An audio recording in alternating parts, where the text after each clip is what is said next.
السلام علیکم ورحمۃ اللہ وبرکاتہ۔ وعلیکم السلام ورحمۃ اللہ وبرکاتہ۔ کیا حال ہے آپ کا؟ الحمد للہ۔ نحمده ونصلی علی رسولہ الکریم، اما بعد فاعوذ باللہ من الشیطان الرجیم، بسم اللہ الرحمن الرحیم، رب اشرح لی صدری ویسر لی امری واحلل عقدۃ من لسانی یفقہوا قولی۔ قل ان صلاتي ونسكي ومحياي ومماتي لله رب العالمين لا شريك له وبذلك أمرت وأنا أول المسلمين۔ ہر آغاز کی ایک انتہا ہے، جو چیز شروع ہوتی ہے وہ ایک دن ختم بھی ہو جاتی ہے۔ زندگی کے ساتھ ہی موت کا وقت بھی لکھا جاتا ہے۔ عقل مند وہ ہے جو موت کی تیاری کرے اور اچھے خاتمے کے لیے بھرپور تگ و دو کرے، کوشش کرے۔ موت برحق ہے، لیکن خوش نصیب وہ ہے جسے ایمان پر موت آئے۔ موت کی سختیوں پر صبر کرنا بھی ایمان والوں کی نشانی ہے، تاکہ انہیں وہ آخری کامیابی بھی نصیب ہو جائے جو ایک مسلمان کے لیے زندگی بھر کے مشن کی ضامن بن جائے۔ قرآن ہمیں بتاتا ہے کہ ساحران فرعون نے ایمان لانے کے بعد فرعون کی طرف سے ملنے والی اذیت ناک سزائے موت کی دھمکیوں کے موقع پر ایک دعا مانگی تھی، ربنا افرغ علینا صبرا وتوفنا مسلمین، اے ہمارے رب ہم پر صبر انڈیل دے اور ہمیں اس حال میں فوت کر کہ ہم فرما بردار ہوں، یعنی انا اول المسلمین کے علاوہ ہماری وفات بھی اسلام پر ہو۔ ایک فرمانبردار مسلمان کی اہم ترین تمناؤں میں سے ایک تمنا یہ ہونی چاہیے کہ بالآخر اس کا خاتمہ ایمان پر ہو، اور جب وہ اس دنیا سے رخصت ہو تو اس کا رب اس سے راضی ہو۔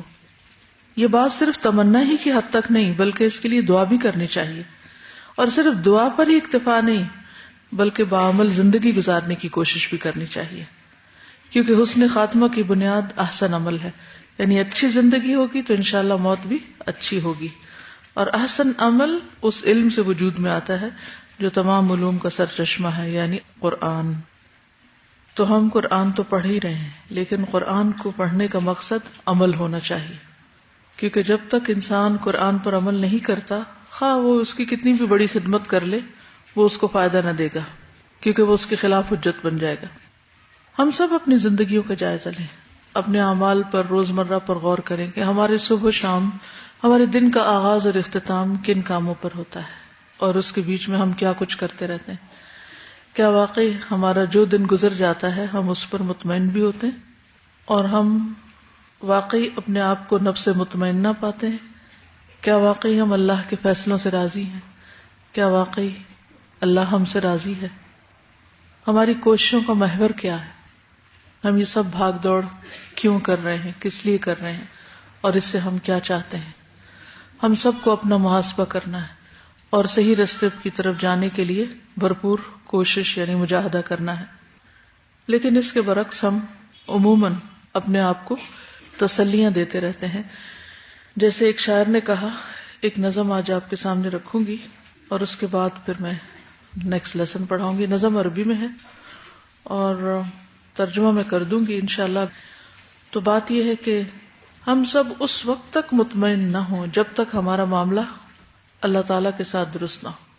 اگر ہم اس ساری زندگی کی تگ و دو میں، بھاگ دوڑ میں، محنت میں، کوشش میں اس کو راضی نہیں کر سکے تو گویا ہم نے کچھ بھی نہیں کیا، کیونکہ ہم پر سب سے بڑا حق اسی کا ہے۔ عقل مند وہ ہوتے ہیں الذین یذکرون اللہ قیاما وقعودا وعلی جنوبہم، وہ جو کھڑے، بیٹھے، لیٹے اللہ کو یاد کرتے ہیں۔ یہی تین پوزیشنز ہیں انسان کی، یا وہ کھڑا ہوتا ہے، یا وہ بیٹھا ہوتا ہے، اور یا پھر لیٹا ہوتا ہے۔ اور ذکر صرف نماز نہیں کہ نماز کے اندر کھڑے بیٹھے سجدے میں نماز پڑھتے ہیں، بلکہ ذکر اللہ کی یاد، خواہ وہ ایک فارمل وے میں ہو یا انفارمل وے میں۔ مراد اس سے کیا ہے کہ عقل مند وہ ہوتے ہیں جو مسلسل اللہ کی یاد میں ہوتے ہیں، ان کے ذہن پر ہر وقت اللہ کی یاد چھائی ہوئی ہوتی، انسانوں کی یادیں نہیں۔ اور اگر انسانوں کی یادیں چھائی ہوئی ہیں تو ہمیں پھر اپنے آپ سے اور سخت مجاہدہ کرنا ہے، اللہ کے علاوہ کسی بھی چیز کی یاد اگر دل پہ چھا جائے اور دل کو اپنے احاطے میں لے لے اور گرفت میں لے لے تو یہ انسان کے لیے بہت بڑے دھوکے کی بات ہے. انسان سمجھتا ہے کہ یہ ٹھیک ہے, کوئی فرق نہیں پڑتا, اور بعض اوقات اس کیفیت کو انسان انجوائے کرنے لگتا ہے, حالانکہ یہ انسان کی بدقسمتی کہ وہ غیر اللہ میں کھو گیا ہے.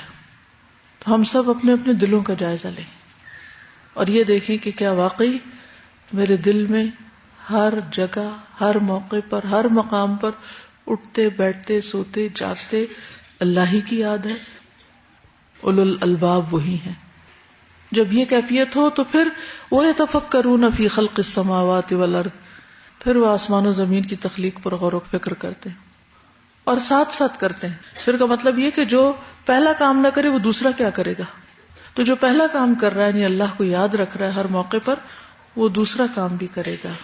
کیا کہ جو کچھ اللہ نے بنایا ہے, جو اللہ کی مخلوق ہے, چاہے وہ انسان ہے, چاہے وہ کھانے کی چیزیں, چاہے وہ ہمارے استعمال کی چیزیں, یا آسمان کے ستارے سیارے ہیں, یا سمندر ہیں, کچھ بھی, ان سب چیزوں میں غور و فکر کرے گا. اور پھر غور و فکر کے بعد اللہ ہی کی طرف پلٹے گا, ربنا ما خلقت هذا باطلا, یہ سب کچھ تو نے باطل پیدا نہیں کیا, فقنا عذاب النار, اور اس کی سب سے بڑی تمنا اور وش کیا ہے, ہمیں آگ کے عذاب سے بچا لے. یہ ہیں عقل مند لوگ. اسی خاتمے کے لیے کہ آگ سے بچ جائیں وہ ہر وقت فکر مند رہتے ہیں. سب سے بڑی فکر ان کی یہی ہوتی ہے اور سب سے زیادہ کوشش وہ اسی راستے میں کرتے ہیں کہ ہم آگ سے بچ جائیں, کیونکہ یہی سب سے بڑی کامیابی. تو آئیے ہم سنتے ہیں اس پوئم کو اور اپنا جائزہ لیتے ہیں, محاسبہ کرتے ہیں. میں پہلے عربی کے ترجمہ ایک دفعہ کر جاتی ہوں تاکہ آپ جب سنیں عربی میں تو پھر آپ کو کچھ سمجھ آ جائے. ہم فقہ القلوب پڑھ رہے تھے اور اس میں تھا کہ وما قدر اللہ حق قدرہ من یستحی من الناس ولا یستحی من اللہ, اس شخص نے اللہ کی قدر ہی نہیں کی جیسے کرنی چاہیے تھی. کس نے؟ اس نے جو لوگوں سے تو حیا کرتا مگر اللہ سے حیا نہیں کرتا. لوگوں سے شرم آتی ہے اس کو کچھ کرتے ہوئے, اللہ سے نہیں شرماتا. فَيَسْكُنُ فِي أَرْضِهِ وَيَأْكُلُ مِن رِزْقِهِ وَيُبَارِزُهُ بِالْمَعَاصِي لَيْلًا وَالنَّهَارًا, اس کی زمین پہ بسیرا کرتا ہے, اٹھتا ہے بیٹھتا ہے, اس کا رزق کھاتا ہے اور علل اعلان اسی کی نافرمانی کرتا ہے, یعنی جس سے سب کچھ لیتا ہے اسی کی بات نہیں مانتا.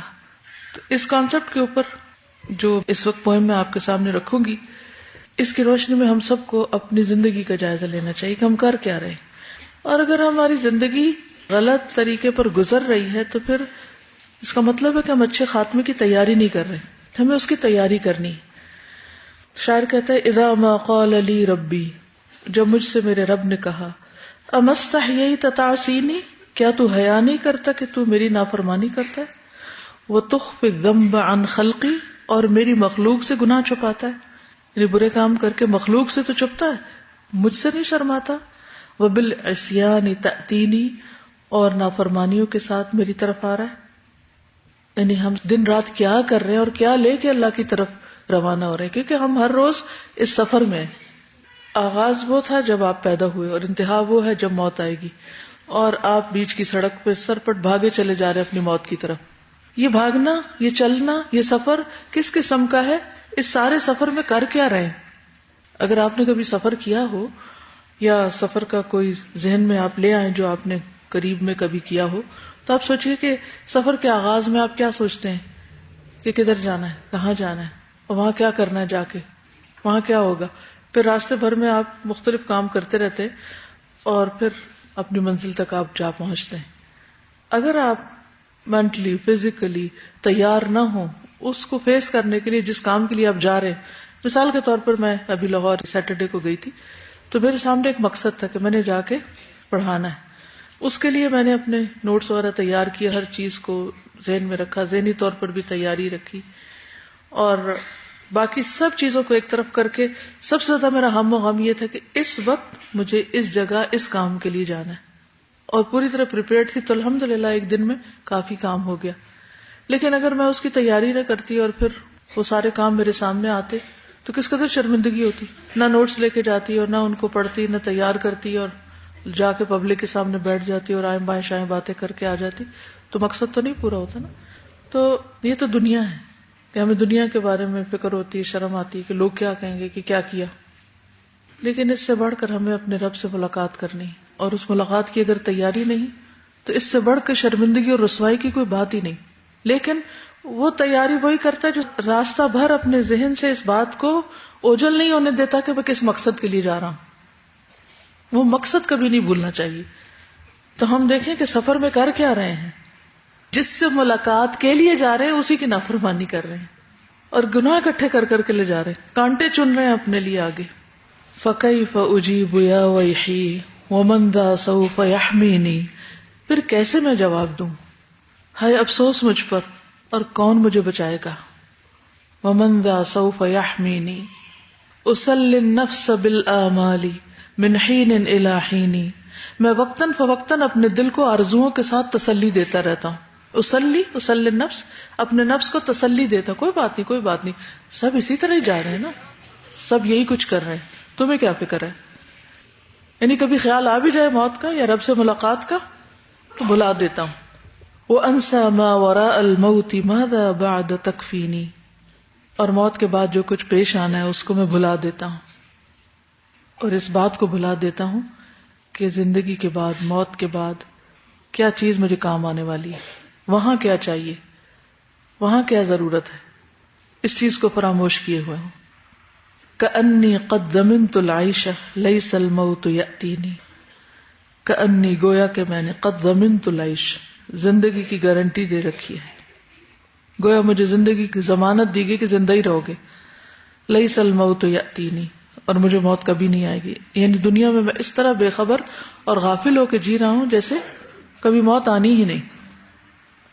وجاءت سکرۃ الموت الشدیدۃ من سیحمینی, اور جب موت کی شدید ترین بے ہوشی آ پہنچی, اب مجھے کون بچائے گا, اس وقت کے لیے تیار نہیں کیا کچھ.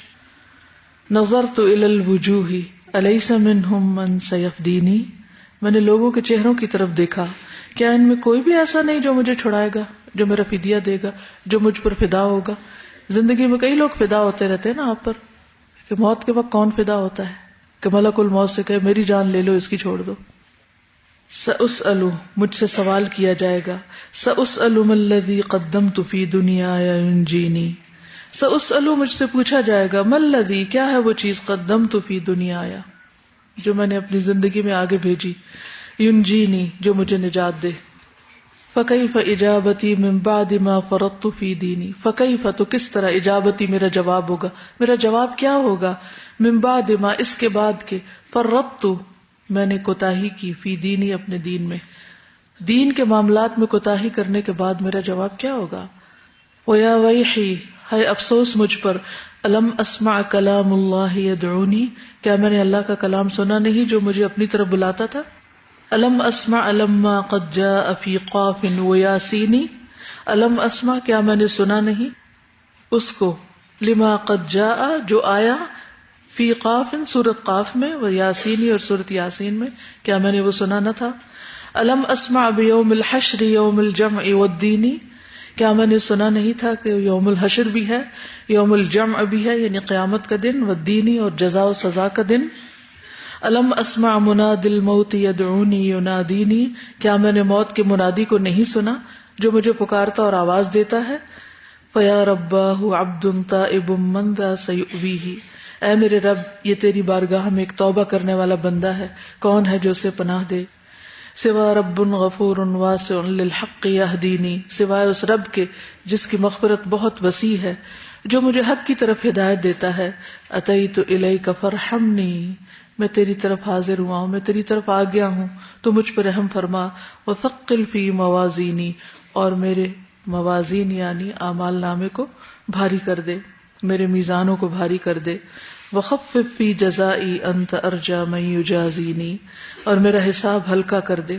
وخفف فی جزائی انت ارجا من یجازینی, تو ہی وہ بڑی ذات ہے جس سے امید کی جا سکتی ہے کہ وہ مجھے اس کی جزا دے گا. تو اللہ تعالیٰ سے امید بھی رکھنی چاہیے اور اللہ کا خوف بھی ہونا چاہیے, اور سب سے بڑھ کر یہ کہ اس سے ملاقات کی تیاری کرنی چاہیے. تب آپ اس کو ایک دفعہ سن لیجئے, پھر اس کے بعد آگے چلیں گے. إذا ما قالني ربي أما استحييت تعصيني وتخفي الذنب عن خلقي وبالعصيان تأتيني فكيف أجيب يا ويحي ومن ذا سوف يحميني أسلي النفس بالآمال من حين إلى حين وأنسى ما وراء الموت ماذا بعد تكفيني كأني قد ضمنت العيش ليس الموت يأتيني وجاءت سكرة الموت الشديدة من سيحميني نظرت إلى الوجوه أليس منهم من سيفديني سأسأل ما الذي قدمت في دنياي ينجيني فكيف إجابتي من بعد ما فرطت في ديني ويا ويحي ألم أسمع كلام الله يدعوني ألم أسمع لما قد جاء في قاف وياسين ألم أسمع بيوم الحشر يوم الجمع والدين ألم أسمع منادي الموت يدعوني يناديني فيا رباه عبد تائب من ذا سيأويني سوى رب غفور واسع للحق يهديني أتيت إليك فارحمني وثقل في موازيني وخفف في جزائي أنت أرجى من يجازيني. جب ہم سب جانتے ہیں کہ ہمارے لیے ملجا و ماوا اللہ ہی کی ذات ہے تو پھر ہم اسی کے ذکر سے کیوں غافل ہیں، اسی کی یاد کو کیوں بھولے ہوئے ہیں، اس کی ملاقات کا شوق کیوں نہیں ہے. سب سے بڑا محسن، سب سے بڑا رب جو میرے ظاہر اور باطن سب کو جانتا ہے. انسان سب انسانوں کو دھوکہ دے سکتا ہے، اس کو نہیں دے سکتا. سب کے ساتھ غلط بیانی کر سکتا، اس کے ساتھ نہیں کر سکتا. تو اس لیے کسی پر نہیں، اپنے اوپر احسان کرتے ہوئے، اپنا بھلا کرتے ہوئے اپنی خیر منائیں، کیونکہ ہم میں سے ہر ایک کو موت کا ذائقہ چکھنا ہے، موت کے مرحلے سے گزرنا ہے. اس لیے عقل مندی کا تقاضا یہی ہے کہ وہ کریں جو آخرت میں کام آنے والا ہے. اس میں سب سے پہلی چیز یہ ہے کہ خوف اور امید دونوں ساتھ ہوں. نہ تو انسان مایوس ہو جائے اور نہ اتنی امید لگا بیٹھے کہ کچھ کر کے نہ دے. یہ کیفیت ساری زندگی بھی ہونی چاہیے اور موت کے وقت بھی. موت کی بے چینیوں میں بھی مومن کو خوف اور امید کی درمیانی کیفیت میں رہنا چاہیے. یعنی اپنے گناہوں پر اللہ تعالیٰ کی سزا کا ڈر ہے تو ساتھ اپنے رب سے رحمت کی امید بھی رکھے. نبی صلی اللہ علیہ وسلم ایک نوجوان کے پاس تشریف لائے اور موت و حیات کی کشمکش میں تھا. آپ نے پوچھا کیسے ہو؟ اس نے عرض کیا اللہ کے رسول صلی اللہ علیہ وسلم اللہ تعالیٰ سے رحمت کی امید بھی رکھتا ہوں اور اپنے گناہوں سے بھی ڈرتا ہوں. تو آپ نے فرمایا ایسے موقع پر کسی بندے کے دل میں جب یہ دونوں چیزیں پیدا ہو جائیں تو اللہ تعالیٰ اسے اس کی امید کے مطابق دیتا ہے اور جس بات کا اسے ڈر ہو اس سے اسے محفوظ کر لیتا ہے. تو اپنے دلوں کا جائزہ لیں کہ کیا واقعی خوف ہے اور ساتھ امید بھی ہے. برا بن عازب سے روایت ہے ایک مرتبہ رسول اللہ صلی اللہ علیہ وسلم برا بن عازب سے فرمانے لگے کہ سوتے وقت باوضو اور دائیں پہلو پر لیٹتے ہوئے اس دعا کو پڑھا کرو، اور فرمایا کہ اگر تم اسی حالت میں وفات پا گئے تو تمہارا خاتمہ فطرت اسلام پر ہوگا. اللہم اسلمت نفسی الیک ووجہت وجہی الیک وفوضت امری الیک والجہت ظہری الیک رغبتا ورہبتا الیک لا ملجأ ولا منجا منک الا الیک آمنت بکتابک الذی انزلت وبنبیک الذی ارسلت. پھر یہاں محاسبے کی ضرورت ہے. کیا واقعی ہم رات کو سوتے وقت یہ پڑھتے ہیں؟ کیا یہ چند لفظ یاد کرنا ہمارے لیے بہت مشکل ہے؟ اے اللہ، میں نے اپنے نفس کو آپ کی سپردگی میں دے دیا اور اپنے چہرے کو آپ کی طرف کر لیا اور اپنے کام کو آپ کے سپرد کر دیا اور آپ سے ہی اپنا سہارا لیا، اس حالت میں کہ امید اور خوف آپ ہی سے ہیں، سوائے آپ کے نہ کوئی جائے پناہ ہے اور نہ کوئی جائے نجات. میں آپ کی کتاب پر ایمان لایا ہوں جو آپ نے اتاری ہے اور آپ کے نبی پر ایمان لایا ہوں جن کو آپ نے بھیجا ہے.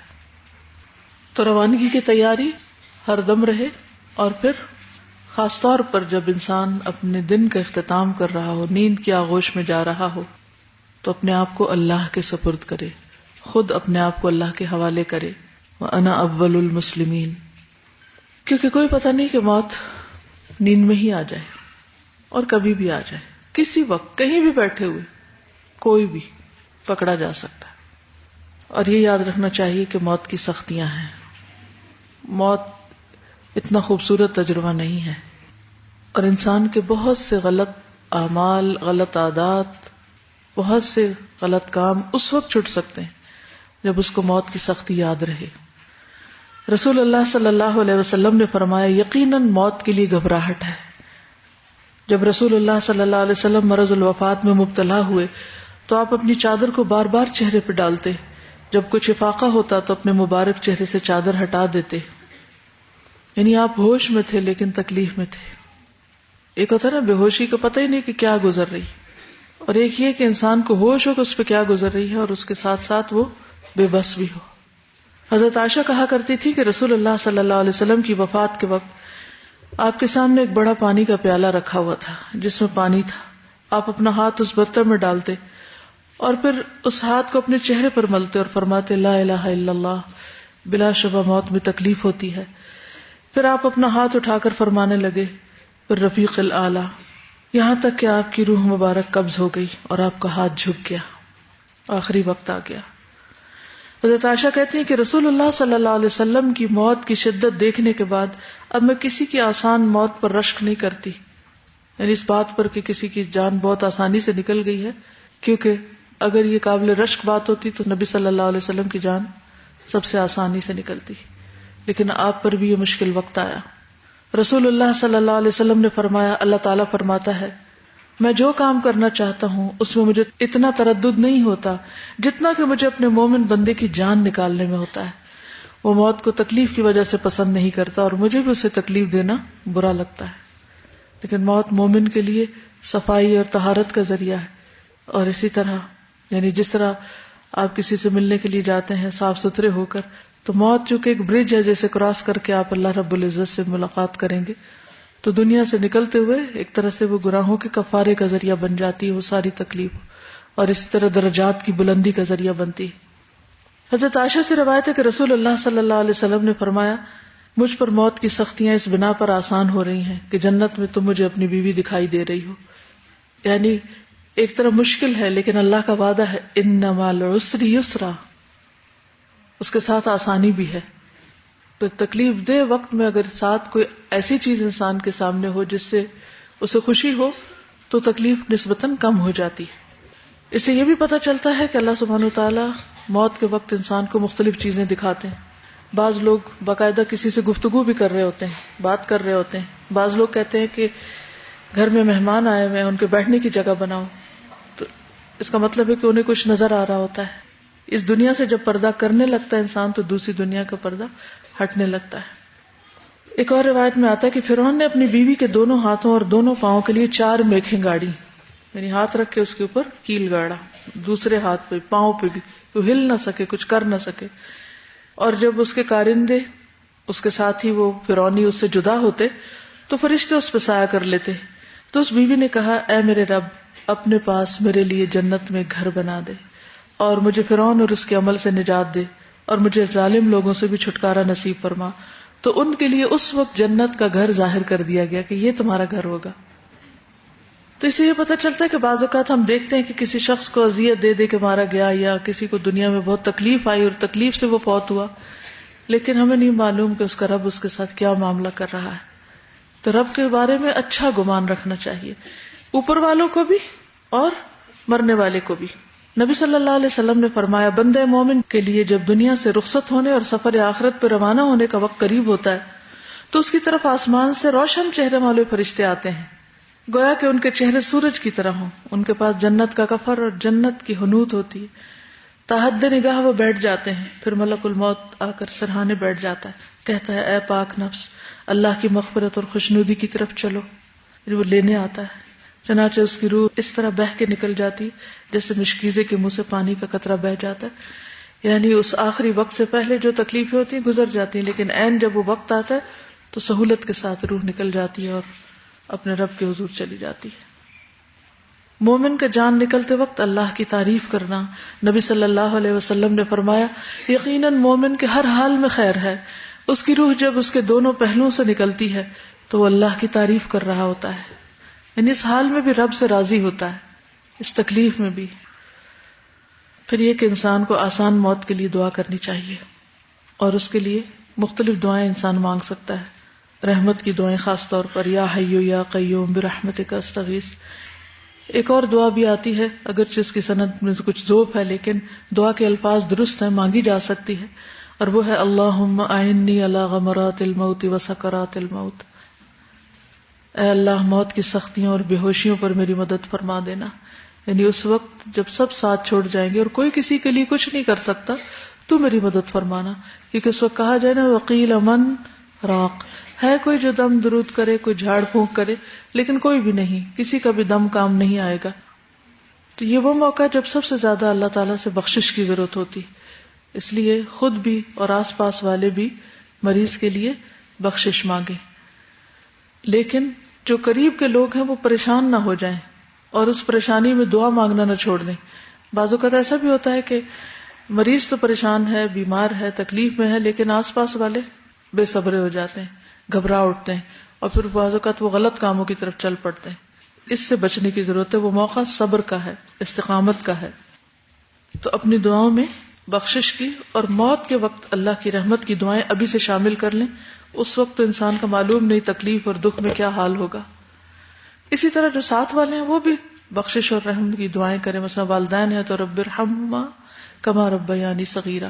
ویسے ہر روز کی جو ہماری دعائیں ہیں ڈیلی روٹین میں پڑھنے والی, ان میں سے والدین کے لیے دعا کو لازمی طور پہ شامل کر لینا چاہیے. اور یہ ضروری نہیں کہ والدین کی وفات کے وقت پڑھیں, عام حالات میں بھی پڑھیں, وفات کے وقت بھی پڑھیں اور وفات کے بعد بھی پڑھیں. رب ارحمہما کما ربیانی صغیرہ. اور اسی طرح جب مشکل اور تکلیف بہت بڑھ جائے مریض کی تو رب یسر ولا تعسر, اللہ آسانی کر دے, مشکل نہ کر, اور اس مشکل سے باہر نکال دے. اللہم اغفر لہا وارحمہا, اللہ اس مرد یا عورت کو بخش دے اور اس پر رحم فرما. اور خاص طور پر یہ ہے کہ مریض اور عیادت کرنے والے, آس پاس کے لوگ سب اللہ کے بارے میں اچھا گمان رکھیں, اور اس مریض کے بارے میں بھی اچھا گمان رکھیں. کیونکہ عموماً جب کسی کی جان تکلیف سے نکلتی تو ہم کہتے ہیں یہ کوئی ضرور گناہگار شخص ہوگا تو اب پکڑ میں آ گیا ہے. نہیں, کسی کے بارے میں ایسا نہیں سوچے. کس کا کیا معاملہ ہے اللہ ہی بہتر جانتا ہے. اور اسی طرح اللہ کے بارے میں حسن ظن, یہ نہیں کہ اللہ تعالیٰ آپ تو مہربان اور رحیم ہے اور آپ کیوں اس طرح اس کے ساتھ کر رہے ہیں. نہیں, اللہ سبحانہ وتعالیٰ کے ساتھ بھی کوئی شکوہ نہیں. رسول اللہ صلی اللہ علیہ وسلم نے فرمایا تم میں سے ہر ایک کو اس حال میں موت آئے کہ وہ اللہ تعالیٰ کے ساتھ اچھا گمان رکھتا ہو. رسول اللہ صلی اللہ علیہ وسلم کے اس فرمان میں خاص طور پر موت کے وقت اچھے گمان کی بات کی گئی ہے. پھر اسی طرح یہ ہے کہ قریب المرگ کے جو عزیز و اقارب ہیں, جیسے صحابہ کا طریقہ بھی تھا, جیسے حضرت عمر, عثمان ابن مسعود اور انس اور دیگر صحابہ اس بات کو پسند کرتے تھے کہ وفات کے وقت بندے کو اس کے نیک اعمال یاد دلائے جائیں تاکہ وہ اپنے رب کے بارے میں حسن ظن رکھے. یعنی جب وہ پریشان ہونے لگے کہ مجھے لگتا ہے میں بہت گناہگار ہوں اس لیے میرے ساتھ یہ معاملہ ہو رہا ہے, یعنی گویا اللہ تعالیٰ میرے ساتھ اچھا نہیں کر رہا, یا کوئی ایسی چیز خیال بھی نہ اس کو آئے, اس وقت اس کی نیکیاں اسے یاد دلائے جائے. دیکھو تم نماز بھی پڑھتے تھے, تم روزہ بھی رکھتے تھے, تمہارا رب تمہارے ساتھ بہت اچھا کرے گا, تم گھبراؤ نہیں, پریشان نہیں ہو.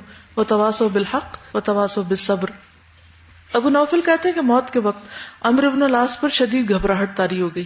ان کے بیٹے عبداللہ نے یہ کیفیت دیکھی تو پوچھا, اے ابو عبداللہ یہ گھبراہٹ کیسی, آپ کی یہ کیفیت کیوں ہو رہی ہے؟ رسول اللہ صلی اللہ علیہ وسلم تو آپ کو اپنے قریب رکھتے تھے, آپ تو ان کے قریبی ساتھیوں میں سے تھے اور آپ کو مختلف ذمہ داریاں سونپتے تھے. انہوں نے فرمایا بیٹا یہ تو واقعی حقیقت ہے, لیکن میں تمہیں بتاؤں اللہ کی قسم میں نہیں جانتا کہ نبی صلی اللہ علیہ وسلم محبت کی وجہ سے مجھ سے یہ معاملہ فرماتے یا تالیف قلب کے لیے, یعنی ایسے دل رکھنے کے لیے. البتہ میں اس بات کی گواہی دے سکتا ہوں کہ دنیا سے رخصت ہونے کے وقت تک وہ 2 آدمیوں سے محبت کرتے تھے, ایک سمیہ کے بیٹے عمار سے اور ایک ام عبد کے بیٹے عبداللہ بن مسعود سے. یعنی ان کے بارے میں تو میں یقین سے کہہ سکتا ہوں کہ ان سے محبت تھی, لیکن اپنے بارے میں نہیں کہہ سکتا کہ محبت تھی یا دل جوئی تھی. یہ حدیث بیان کر کے انہوں نے اپنے ہاتھ اپنی ٹھوڑی کے نیچے رکھے اور کہنے لگے, اے اللہ تو نے ہمیں حکم دیا, ہم نے اسے چھوڑ دیا, تو نے ہمیں منع کیا اور ہم وہ کام کرتے رہے. اور تیری مغفرت کے علاوہ کوئی چیز ہمارا احاطہ نہیں کر سکتی، تیری بخشش کے علاوہ کوئی چیز ہمیں نہیں سنبھال سکتی. آخر دم تک پھر وہ یہی کلمات کہتے رہے یہاں تک کہ فوت ہو گئے. اور یہ ان کا حسن ظن تھا کہ اللہ تعالیٰ تیری رحمت ہی اس وقت کام آئے گی، اور توحید پر فوت ہوئے. پھر اسی طرح یہ ہے کہ موت اگرچہ مشکل مرحلہ ہے لیکن اللہ سے ملاقات کا ذریعہ ہے، اس لیے مومن موت کا ذکر آتے ہی، موت کا تذکرہ ہوتے ہی فوراً کیا سوچے کہ اچھا کوئی نہیں، ایک مشکل مرحلہ ہے نا، اس کے بعد اللہ سے ملاقات ہوگی تو اللہ تعالیٰ اس ملاقات کو اچھا کر دے. رسول اللہ صلی اللہ علیہ وسلم نے فرمایا جو شخص اللہ سے ملنے کو محبوب رکھتا ہے اللہ تعالیٰ بھی اس سے ملنے کو محبوب رکھتا ہے، اور جو اللہ سے ملنا نہیں چاہتا اللہ تعالیٰ بھی اس سے نہیں ملنا چاہتا. تو حضرت عائشہ یا کسی اور زوجہ نے کہا مرنا تو ہم پسند نہیں کرتے. فرمایا اللہ کے ملنے سے موت مراد نہیں ہے، بلکہ بات یہ ہے کہ مومن آدمی کو جب موت آتی ہے تو اسے اللہ کی خوشنودی اور اس کے ہاں اس کی عزت کی خوشخبری دی جاتی ہے. یعنی موت کے وقت اس کو اچھی چیز نظر آنے لگتی. اس وقت مومن کو کوئی چیز اس سے زیادہ عزیز نہیں ہوتی جو اس سے آگے یعنی اللہ کی ملاقات اور جنت کا حصول وغیرہ. اس لیے وہ اللہ سے ملاقات کا خواہش مند ہو جاتا ہے کیونکہ اسے نظر آ جاتا ہے کہ میرا انجام اچھا ہے، اور اللہ بھی اس کی ملاقات کو پسند کرتا ہے. اور جب کافر کی موت کا وقت آتا ہے تو اسے اللہ کے عذاب اور اس کی سزا کی بشارت دی جاتی. اس وقت کوئی چیز اس کے دل میں اس سے زیادہ ناگوار نہیں ہوتی جو اس کے آگے ہوتی ہے. وہ اللہ سے ملنے کو ناپسند کرنے لگتا ہے، بس اللہ بھی اس کو ملنے کو ناپسند کرتا ہے. ہمیں اللہ سے بھاگنا نہیں چاہیے. غلطی بھی ہو جائے، گناہ بھی ہو جائے، بھول ہو جائے، سستی ہو جائے، پلٹ آنا چاہیے، فوراً پلٹنا چاہیے. اور اس پلٹنے میں بھی دیر نہیں کرنی چاہیے کہ اچھا دیکھیں گے پھر بوڑھے ہو کر یا حج کر کے یا کسی اور موقع پر. نہیں، فوراً کوئی غلطی یاد آئے ساتھ کے ساتھ پلٹتے آئے. ایک اور حدیث میں آتا ہے جب آنکھیں پھٹ جائیں اور سینے میں سانس رکنے لگے، کیونکہ آہستہ آہستہ آہستہ سارے بدن سے نکل کر سینے میں آ جاتی ہے، پھر یہاں سے اکٹھی ہو کے ایک دم باہر نکل جاتی. اور مایا کہ جب سانس اکھڑنے لگے، رونگٹے کھڑے ہو جائیں، انگلیاں اکڑ جائیں، کیونکہ ٹھنڈی ہو جاتی ہے نا، جب اس میں کچھ نہیں رہتا تو بالکل کولڈ ہو جاتی ہیں. بس اس موقع پر جو اللہ سے ملاقات کرنے کو پسند کرے اللہ بھی اس سے ملاقات کو پسند کرتا ہے، اور جو اللہ سے ملاقات کو ناپسند کرے اللہ تعالیٰ بھی اس سے ملنا نہیں چاہتا. تو یہ موقع مومن کے لیے خوشی کا بن جاتا ہے اگرچہ وہ تکلیف میں ہوتا ہے، لیکن کافر کے لیے سخت غم اور رنج کا. یہ عبداللہ بن عمر کی ایک حدیث یہاں لکھی ہوئی ہے کہ رسول اللہ صلی اللہ علیہ وسلم فرمایا کہ موت مومن کے لیے تحفہ. یہ ضعیف حدیث ہے بہقی کی، تو اس کو مارک کر لیجئے. موت کے وقت اور کیا کرنا چاہیے؟ کلمہ طیبہ کی تلقین. آپ کو معلوم ہے کہ انسان جب پیدا ہوتا ہے سب سے پہلے اس کا دل دھڑکتا ہے. دل کے دھڑکنے کا مطلب یہ ہے کہ انسان کے سینسز کام کرنے لگے، وہ جس بھی سٹیج پر ہے. لہذا جب اس کے کان بن جاتے ہیں تو پھر کہتے ہیں سب سے پہلے کان سننے لگتے ہیں، یعنی دیکھنے سے بھی پہلے یا بولنے سے پہلے یا اور چیزوں سے پہلے کان سننے لگتے ہیں. اسی طرح انسان کے آخر تک جو فیکلٹی کام کرتی رہتی ہے وہ کان ہوتے ہیں، اور آخر میں پھر دل ختم ہو جاتا ہے. یعنی انسان بول نہیں سکتا، دیکھ نہیں سکتا، لیکن کان سن رہے ہوتے ہیں. تو اس لیے اس کے پاس لا الہ الا اللہ پڑھتے رہنا چاہیے تاکہ وہ دل میں ہی دہرا لے. اگر زبان نہیں بھی اس کی کام کر رہی تو دل میں پڑھ لے. اللہ تو جانتا نا اس کے دل میں اس وقت کیا ہے. اور آخری چیز دل بند ہو جاتا ہے تو پھر موت واقع ہو جاتی ہے. تو مایوسی کی باتیں نہ کریں، اور یہ بھی نہ کہیں نہیں ابھی تو کہاں مرنا اور موت نہیں آئی ابھی. نہیں، موت تو وقت لکھا ہے. عقل مندی اسی میں کہ انسان اسے ایکسپٹ کر لے، اس کی تیاری شروع کر دے. مختلف لوگوں کی وفات کے وقت آپ دیکھتے ہیں کہ کچھ لوگ موت کی نشانیاں ظاہر ہونے کے باوجود بھی مانتے ہی نہیں کہ موت آ جائے گی، اور کچھ لوگ ہر وقت تیار رہتے ہیں، اور کچھ بھی علامات اوپر نیچے ہوں تو فوراً وہ اللہ کی طرف رجوع کرتے ہیں کہ کہیں ایسا نہ ہو کسی حال میں موت آ جائے اور ہم تیار ہی نہ ہوں. دیکھیے اگر کسی کی موت کا وقت قریب ہے یا آپ دیکھ رہے ہیں اور آپ کو سمجھ نہیں آ رہی تو بھی لا الہ الا اللہ پڑھنا شروع کر دیں، کیونکہ کلمہ پڑھا ضائع تھوڑی جائے گا. اور اگر وہ بچ گیا تو کوئی بات نہیں، وہ خود پڑھتا رہے گا بعد میں. اور اگر فوت ہو گیا تو آپ کو یہ حسرت تو نہیں ہوگی کہ وہ لا الہ الا اللہ سنے پڑے بغیر ہی فوت ہو گیا. تو بہت سے لوگ اس حقیقت کو ایکسپٹ نہیں کرتے، اس لیے لا الہ الا اللہ پڑھتے ہی نہیں ہے کہ کوئی مائنڈ نہ کرے کہ اچھا تم ہمیں مارنے لگے ہو. حدیث میں آتا ہے جب تم کسی مریض یا مرنے والے کے پاس ہو تو صرف اچھی بات کہو، کیونکہ فرشتے تمہاری بات پر آمین کہتے ہیں. سب سے اچھی بات کون سی؟ کلمہ طیبہ. نبی صلی اللہ علیہ وسلم نے فرمایا جب بھی بندہ خالص ہو کر لا الہ الا اللہ کہتا ہے تو آسمان کے دروازے کھول دیے جاتے یہاں تک کہ وہ عرش تک پہنچ جاتا ہے. یعنی وہ کلمہ جب تک کبیرہ گناہوں سے بچتا رہے. یعنی اگر آپ کبیرہ گناہوں سے بچے ہوئے ہیں اور اللہ کا ذکر کرتے ہیں تو آپ کا یہ ذکر فوراً رب تک پہنچتا ہے. اتنی قبولیت ہے اس کی. عمر بن خطاب رضی اللہ عنہ نے طلحہ رضی اللہ عنہ سے پوچھا کیا بات ہے؟ رسول اللہ صلی اللہ علیہ وسلم کی وفات کے بعد سے آپ پر گندہ حال اور غبار آلود رہنے لگے ہیں. یعنی جب سے آپ فوت ہوئے ہیں آپ ٹھیک نہیں رہتے. انہوں نے کہا میں نے رسول اللہ صلی اللہ علیہ وسلم کو یہ فرماتے ہوئے سنا ہے کہ میں ایک ایسا کلمہ جانتا ہوں کہ اگر کوئی شخص نزا کی حالت میں وہ کلمہ کہہ لے تو اس کے لیے روح نکلنے میں سہولت پیدا ہو جائے اور قیامت کے دن اس کے لیے باعث نور ہو. مجھے افسوس ہے کہ میں رسول اللہ صلی اللہ علیہ وسلم سے اس کلمے کے بارے میں پوچھ نہیں سکا. یعنی اس چیز کا غم تھا انہیں, اور خود نبی صلی اللہ علیہ وسلم نے بھی نہیں بتایا. میں اس وجہ سے پریشان ہوں. عمر رضی اللہ عنہ نے فرمایا کہ میں وہ کلمہ جانتا ہوں. طلحہ نے الحمدللہ کہہ کے پوچھا وہ کیا کلمہ ہے؟ فرمایا وہی کلمہ جو نبی صلی اللہ علیہ وسلم نے اپنے چچا کے سامنے پیش کیا, یعنی لا الہ الا اللہ. طلحہ کہنے لگے آپ نے سچ فرمایا. اس سے کیا بات پتہ چلتی؟ اس سے حضرت طلحہ کا کون سا عمل ہمارے لیے ایک رہنما عمل ہے؟ پریشانی اور فکر کی بات کون سی؟ علم سے محرومی, اور اس علم سے محرومی جو حقیقی علم ہے, جو اصل میں ہمارے کام آنے والا ہے. ساری دنیا کی کتابیں بھی آپ پڑھ ڈالیں اور بہت فٹ زندگی بسر کریں اور بہت خوشحال زندگی بسر کریں, لیکن مرتے وقت آپ کو یہ نہ پتا ہو کہ اس وقت کیا چیز فائدہ دے گی اور اس کے بعد کیا فائدہ دے گی, تو کیا ساری دنیا کا علم اس کے برابر ہے؟ کہتے ہیں نا کہ اگر سارا کچھ ایک طرف رکھ دیا جائے اور دوسری طرف لا الہ الا اللہ تو وہ بھاری ہو جائے. یہ ہے اس کا معنی, سارا علم ایک طرف اور لا الہ الا اللہ کا علم اور عمل کے وقت اس کا یاد رہنا, یہ ہے اصل قیمتی اور وزنی ترین چیز جو کسی انسان کے پاس ہے, اور یہ بہت بڑی دولت ہے. اگر کسی کے پاس کچھ بھی نہیں لیکن لا الہ الا اللہ ہے تو سب سے زیادہ خوش قسمت ترین انسان ہے. اور اگر کسی کے پاس قارون کے خزانے بھی ہیں اور لا الہ الا اللہ نہیں پڑھنی آتی اس کو, تو بدقسمت ترین انسان ہے. اس سے بڑی بدقسمتی ہے ہی کوئی نہیں کسی کی. اس لیے کتنا ضروری ہے کہ اس علم کو عام کیا جائے. فَاعْلَمْ أَنَّهُ لَا إِلَهَ إِلَّا هُوَ